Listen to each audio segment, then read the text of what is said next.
Bonsoir à tous, c'est l'Interview Écho et on va parler de ces 2 jours de mobilisation pour le climat. Des milliers de jeunes, vous l'avez vu, ont manifesté aujourd'hui. Demain, d'autres marches auront lieu. Le changement climatique peut bouleverser nos vies.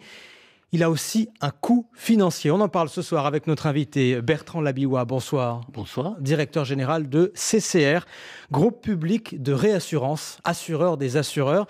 Les catastrophes naturelles coûtent cher. Combien ont-elles coûté l'an dernier? Qu'est-ce que vous avez vu, vous, CCR, l'an dernier? L'an dernier, il y a eu une succession d'inondations de taille moyenne et en même temps, une très grosse sécheresse qui a duré très longtemps et dont le coût est parmi les plus élevés, parmi toutes les sécheresses que nous avons eues durant les 15 dernières années. Si on regarde la série des toutes dernières années, 2017 dont on a beaucoup parlé, 2018, ce qui a précédé, qu'est-ce que ça donne?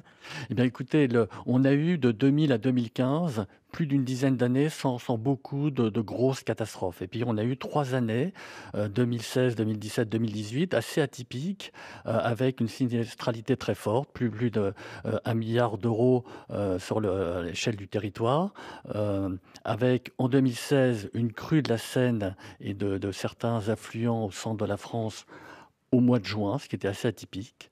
En 2017, un cyclone qui a touché les Antilles et notamment Saint-Martin et Saint-Barthélemy et qui était de catégorie 5, une violence inouïe. Et puis l'année dernière, donc cette conjonction d'inondations et sécheresse d'ampleur extrême. D'après l'ONU, en 20 ans, les pertes financières dues aux catastrophes naturelles ont bondi de 150%. Comment l'expliquez-vous? Alors il y a un premier effet qui est l'accroissement des valeurs assurées, à la fois l'accroissement de la richesse, l'accroissement de l'activité économique, l'accroissement de la population et également l'accroissement du taux de pénétration de l'assurance. Donc il y a plus de gens qui s'assurent et donc les valeurs assurées et les dommages Plus de assurés. riches sur la planète, plus de riches assurés et donc plus de valeur à assurer et plus de pertes Et potentielles, c'est plus de ça? pertes potentielles pour le secteur de l'assurance. Oui. Et c'est la multiplication aussi des événements Et ou c'est pas? également la multiplication des événements, même si à l'échelle d'un pays, c'est pas évident à mettre en évidence statistiquement, mais à l'échelle de la planète et sur le temps long, on voit bien le mécanisme du réchauffement climatique à l'œuvre avec l'accroissement de la fréquence et de l'intensité des catastrophes naturelles. Avec Météo France, CCR, vous avez fait des prévisions, des simulations en partant du principe que le coût des catastrophes naturelles allait continuer à augmenter. De combien va-t-il augmenter, Bertrand Labillois? Alors on n'est pas parti du résultat on est, Vous êtes parti de ce que vous avez vu, vous on avez modélisé. On a modélisé. Météo France modélise, avec le modèle qu'il utilise pour prévoir la météo du lendemain et des jours à venir, modélise le climat dans le cadre du climat aujourd'hui et modélise la météo dans le cadre d'un climat 2050 avec une hypothèse de concentration de CO2 dans l'atmosphère. Elle nous envoie ces données, ces scénarios climatiques, ces scénarios météorologiques et nous les utilisons avec notre modèle pour prévoir nous transformons les données météo en données sur les dommages, les crues, les ruissellements, et avec les données des assureurs sur les valeurs assurées à l'adresse, nous pouvons évaluer le coût total des dégâts. À quel résultat arrivez-vous à horizon 2050? À l'horizon 2050, on prévoit que, selon le scénario climatique central actuel, on aura une hausse à valeur assurée, à population inchangée, de plus de 50% du coût des dommages assurés. Les pertes dues aux catastrophes naturelles augmenteraient de 50% à horizon De 2050. 50%, 35% liés à l'intensification et à la plus grande fréquence des catastrophes, 15%, et c'est un point important à noter, 15% liés au fait que les populations et les activités économiques se concentrent de plus en plus dans les zones les plus exposées, sur les littoraux et en région parisienne. Alors on va s'arrêter là-dessus parce que ce qui se joue sur le littoral est important, c'est notamment les risques de submersion marine. Ces communes de bord de mer inondées, on en a vu plusieurs fois ces dernières années.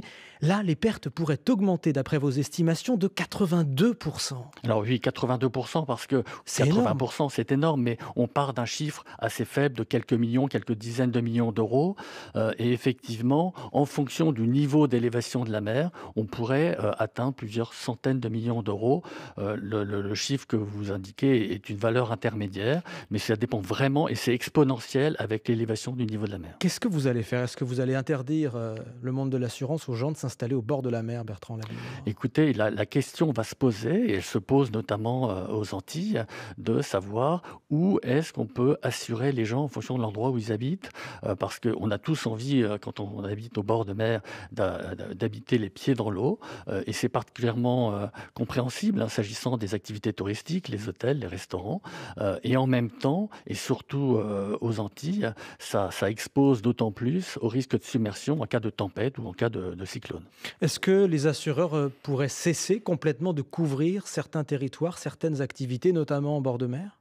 Non, il y a on n'irait pas jusque-là, même s'il y a déjà prévu, des mécanismes pour exproprier les gens lorsqu'ils, ils sont situés dans des zones qui sont beaucoup trop exposées. Est-ce que nos assurances vont coûter plus cher, compte tenu de ce que vous décrivez? Ah bah, l'assurance va coûter plus cher. C'est-à-dire que si vous payez aujourd'hui 20-30 € pour, couvrir contre la partie catastrophe naturelle, sur votre prime multirisque habitation, eh bien dans, 20-30 ans, ça coûtera entre 30 et 40 €. Le gouvernement veut réformer, a prévu de réformer le régime des catastrophes naturelles. Que souhaitez-vous? Qu'est-ce qui est le plus urgent là?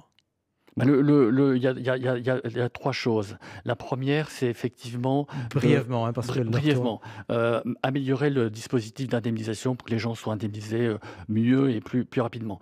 Et puis la deuxième chose qui est très, très importante, c'est d'améliorer la prévention parce que c'est ça qui va permettre de diminuer la facture. Les estimations que nous avons faites, c'est sans mesures de prévention, bien sûr. Principale mesure de prévention, c'est? Avoir les bonnes attitudes en cas de catastrophe, avoir les bons référentiels de construction pour limiter la vulnérabilité du bâti et avoir des, ouvrages d'art pour, réguler les crues, notamment, sur un fleuve comme la Seine. Et tout ça s'anticipe face au phénomène que vous décrivez. Merci Bertrand Labillois, directeur général de CCR, réassureur, invité ce soir de l'Interview Éco. Merci à vous.